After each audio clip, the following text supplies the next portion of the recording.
Hello everyone, I'm Ensom64. And I'm THD. We've got another one of these, another one of Helldragon's favourite treats. Indeed, we're going all horror themed for this particular playthrough. Welcome to the HellfireComms playthrough of 7 Days a Skeptic. Second game, in terms of playing order for the Trilby game series, chronologically last. So, don't play 6 Days to Sacrifice second.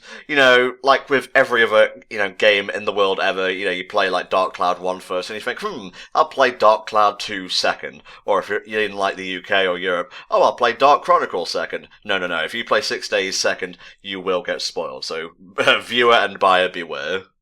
Well, once again, I have been reluctantly roped into sitting through this horror game, and I'm going to reiterate, like I did in 5 Days a Stranger, I'm not a fan of horror games. I don't like being scared. It's not fun, and considering how often I tend to overthink on things, overthinking on horror themes is probably the best way to waste an evening. But fortunately, I have Tom here to help me relieve the tension, and it is 11:17 a.m. from when I'm doing this. Now, that's not going to help when I go to sleep tonight, just letting you guys know ahead of time. This guy should have been there for Until Dawn. I saw some shit, okay? It wasn't some Atari men going about as a derelict spaceship getting cut down hither and thither. No, it was jump scares right in the camera of rotting faces, alright? Oh boy, that would have been fun. Now, I have to say, Yahtzee, the guy who made this game, he actually did a really kind of interesting theme here, in that, we have had horror scenarios in sci-fi before, like Dead Space, Aliens, the games and the movies, that kind of thing. Yeah. But considering the subject matter of this game, having it take place in this, sci-fi setting on this spaceship, named the Mephistopheles, by the way, great idea for a tour of duty, Yeah, But, having it set up in this way is something I don't really see a lot in media, so it's actually kind of, an inventive take on the, typical kind of horror games we usually get. Well, maybe Yahtzee watched Jason X one day and thought, you know what?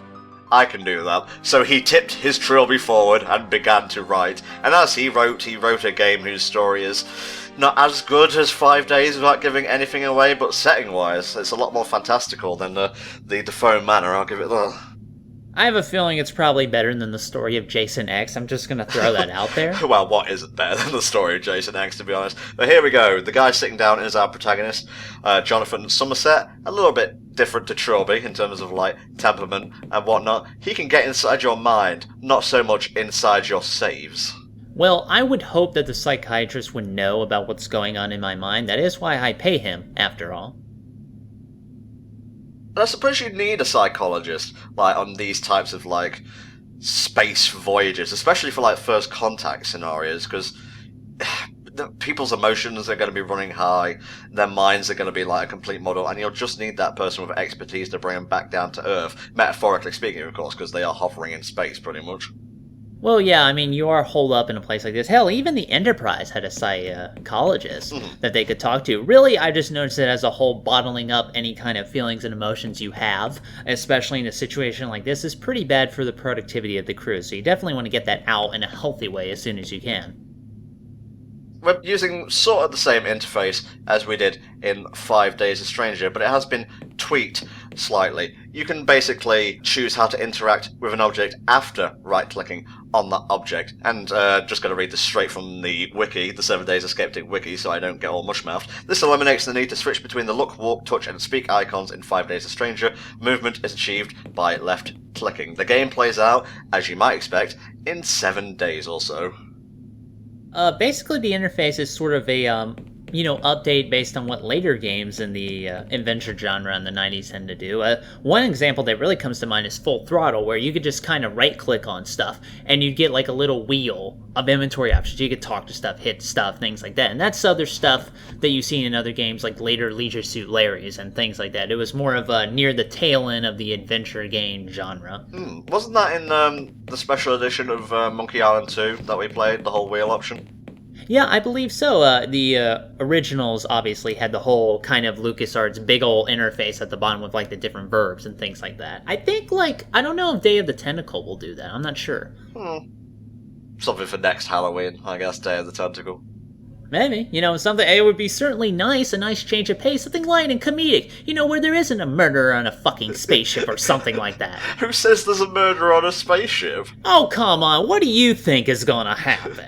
Oh, just gonna be like nice, family-friendly fun. They've just found an object floating in space. That's the captain on the left there, by the way, and the first mate right next to him. We're there in the middle, just being all, like, scientific, watching this hologram on a table for some reason.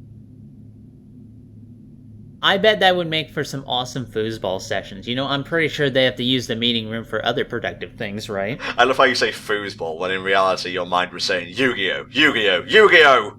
Okay, well, to be fair, it could be Yu-Gi-Oh! Foosball, you'd have to make, like, little holographic figures, and then actually you'd have to grab the handles and kind of... You know what? It would be terrible for foosball, now that I think about it. Huh. Yeah, you get no, like, force feedback and whatnot, which is probably the best part of, like, football and whatnot. That's true, you don't really get that in the video game version of foosball, I'm afraid. There is pretty much no music in this game, apart from specific points, which is a bit of a contradiction, but whatever, I'll just roll along with it. Yahtzee tends to like very heavy atmosphere in his games, just make everything drip with like tension and, ambience. So for the most part, we're just going to be hearing like the ship's engines, so enjoy, I guess. Well, like you said, it's very good for creating tension and atmosphere, especially in a horror game. A lot of the, from what little bits of this I have seen, I have to admit, a lot of it is just honestly, again, the engine and the footsteps of people walking around. And honestly, that can be enough. One thing I do like about these games is that it strives for a deliberate kind of minimalism. It's very 90s inspired, obviously. And really, the more you subtract from things, I find, the more that's left over can really kind of do double duty and feel essential and actually contribute to the piece. So it's not a bad choice at all. Okay, he just basically gave us a little tip on what to do next, so we're gonna go have a little chat with the captain.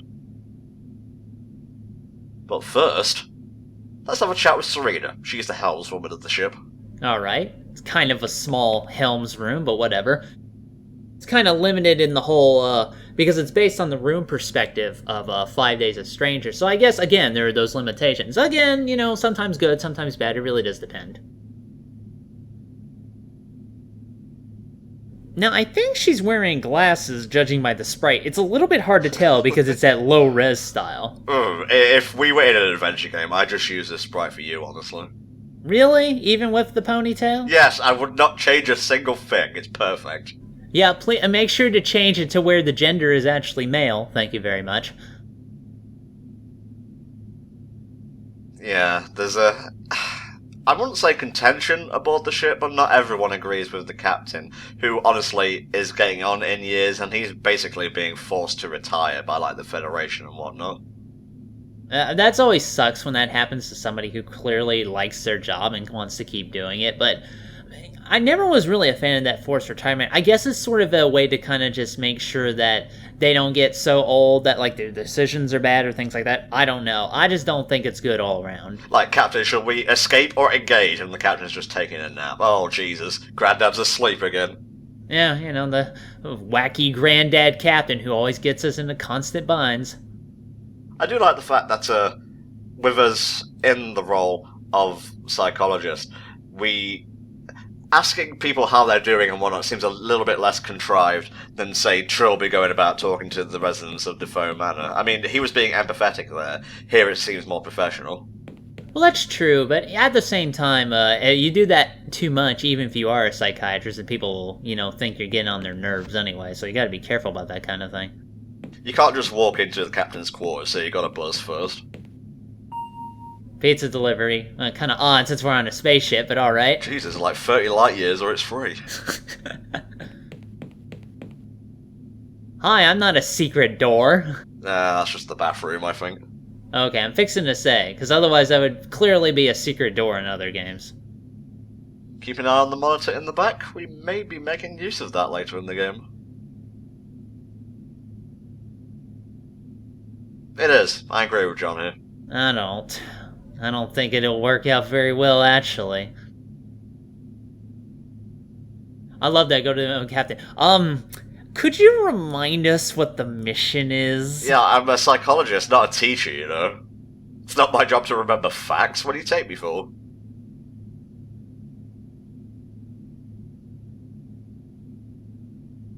Yeah, like fighting a Klingon or, I don't know, punching an alien in its mouth, both of them.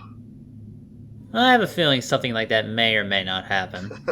You try to, like, guess what's coming, don't you? Pretty much, yeah, because I am preparing for the absolute worst, my friend.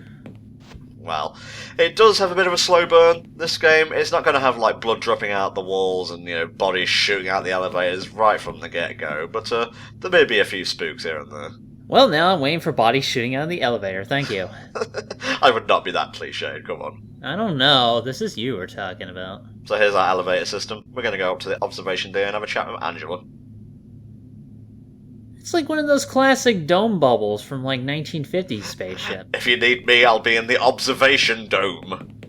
Man, this reminds me of when, at work there's, like, this Buzz Lightyear laptop toy that got donated, and it looks like a spaceship when it's closed, but Buzz's head is, like, poking through, like, really conspicuously, and honestly just looks like he's sort of jerking off and he doesn't want people to look at him doing it. I'll be in the jerking dome if you need me. One-way glass and all that. So what do you think this object they found floating out in space is going to be? Murder? What, I'm ready for it. What, like the concept of murder or the thing that's inside will do the murdering? Well, both things tend to apply here, I would think. Could be worse. It could be the cube from Transformers, and then this actually turns into a Michael Bay movie. The scariest thing of all to happen today. Oh yeah, the spaceship itself could basically be a Unicron sort of thing, and everyone would die by being crushed. Ah, beautiful sunset, isn't it? Don't be an asshole.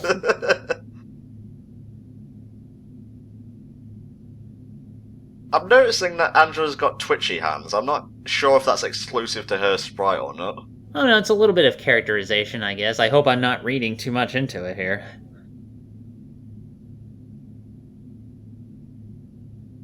I really hope those windows are made of, like, transparent aluminum and not glass. Do you really think with all the, like, stress a starship would endure, the windows would be made of glass? Is that what's supposed to be like quoting Red Letter Media or something like that? Because you sort of slipped into that voice. Because I briefly thought for a moment that I would just assume it'd be like magic space glass or something like that. I don't know. This is the future. I have no idea how it's developed. Oh, Yassi's not. He doesn't need to explain how the spaceship works. It's fine. It's got a reactor core. That's all you need. Have you read any of Nazi's novels, by the way? Did you just call him Nazi? I think I did. I apologize. No, I meant Yahtzee. And I was like Nazi and novels, and I kind of switched the first syllables accidentally. No, I haven't, no. I think he's done like 2 or 3. The one I remember the most off the top of my head, I haven't read any, but I think there was one called like Jam. And the plot was that jam was kind of filling up from the bottom of the world, and if you touch it, you melt it. So it basically turned the entire world into a game of don't touch the ground because it's made of lava. Ah, the floor is lava. Yeah, something like that. Yeah, it seemed like a weird idea, but I think it was like a comedy novel, so I don't know. Okay, the game says I'm not hungry, so I guess I'm not hungry. Well, the game says I don't have to go to the bathroom, but you don't know. Touch elevator. Feel up elevator. Get to know elevator. So, what's it like here, being an elevator? No, you just go up and down constantly. Oh, I know the feeling, buddy. Hey. Just gotta check the desk, and that will basically be a plot trigger.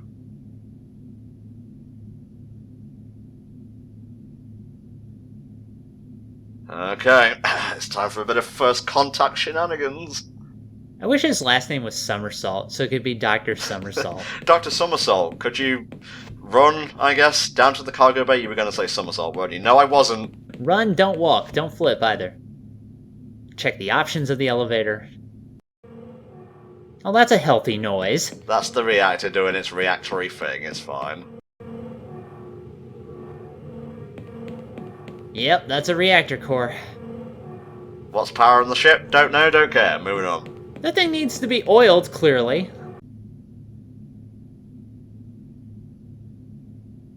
Yeah, that's clearly a space coffin, isn't it? Those were the exact words I was thinking of. Thank you, Adam. Lucid as always.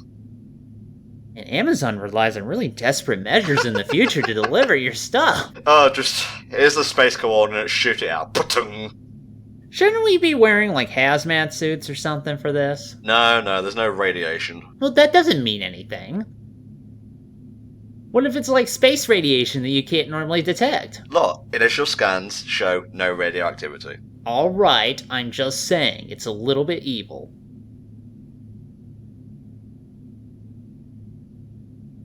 Oh, here we go. It turns out Dio is in there. That's a good sign. Yeah, the alternate take of 7 Days of Skeptic. It's just like a alternate universe version of Part 3. And there's Yahtzee's little hat. Who would put a trilby hat on the side of a space coffin?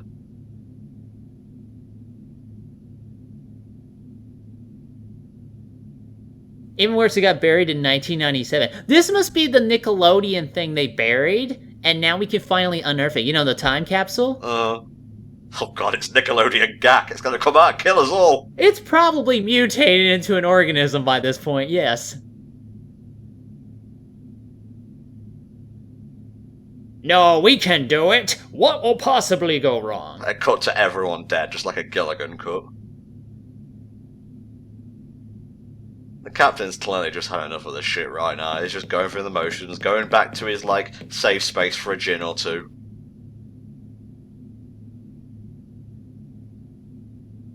I thought they said Carcass Galaxy for a second. I think the psychological factor's kicking in already. Now, carcass, you know, human remains. There you go. Yeah, it was fashionable to shoot your granddad into space after he died. Yeah, you know, Spock did it first. So long, Grandpa. Bung. Oh, you ready for more spooks, Helldragon? No! Too bad. We'll see you guys next time on 7 Days of Skeptic, where the plot continues, and it's gonna get real.